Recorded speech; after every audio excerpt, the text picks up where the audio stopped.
Situada en medio de la comarca del Penedès, la Granada es uno de los grandes productores de vinos y cava de este territorio.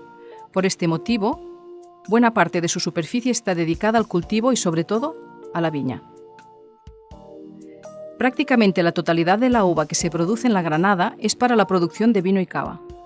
En este sentido destacan las variedades blancas, que representan casi un 90% del total de las viñas. La variedad más cultivada es sin duda el Xarel·lo, seguido ya de lejos por Macabeo y en mucha menor medida Parellada, Chardonnay y Moscatel.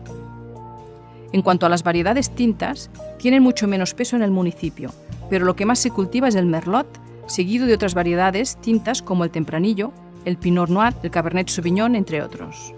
Una excelente manera de conocer de cerca todo este entorno agrícola, así como también forestal, el patrimonio, la gastronomía y todo lo que ofrece la Granada, es a través de la gran red local de caminos y rutas que hay señalizadas y que recorren prácticamente todos los rincones del municipio.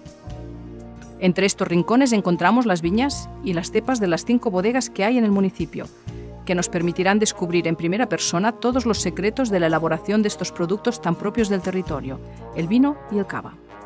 Uno de los más emblemáticos es la bodega cooperativa, que creada en 1920 aún conserva el testimonio del campesinado vitivinícola y el espíritu cooperativo de principios del siglo XX. Esta bodega, que durante la fiesta mayor acoge la muestra de vinos y cava, actualmente elabora diferentes cavas, pero también de vinos blancos y tintos.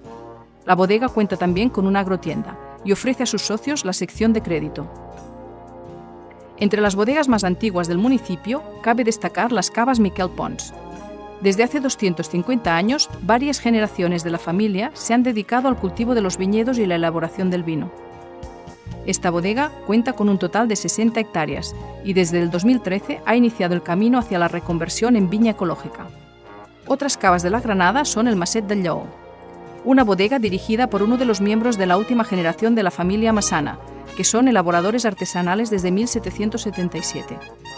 En esta bodega, y después de años de trabajo y continua innovación, actualmente ofrecen una amplísima variedad, tanto de vinos como de cavas. En la Granada, sin embargo, también hay bodegas mucho más jóvenes, pero que aún así ya pueden presumir de años de experiencia, como es el caso de la bodega Cap Colomer, fundada en 1970 y especializada en cavas, vinos espumosos y vinos. Aún más joven es la bodega Ferrer i Catasús, que sacó al mercado sus productos en el 2001, cumpliendo un sueño que venía de antiguo. Ahora cultivan 45 hectáreas de terreno repartidas por diferentes municipios, pero con el centro espiritual, tal como dicen ellos, en la Masía Gustems de la Granada. La mayoría de estas bodegas ofrecen la posibilidad de realizar visitas guiadas en las que, además de conocer el territorio, podremos ver in situ cómo se elaboran estos productos preciados y reconocidos en todo el mundo, el vino y el cava.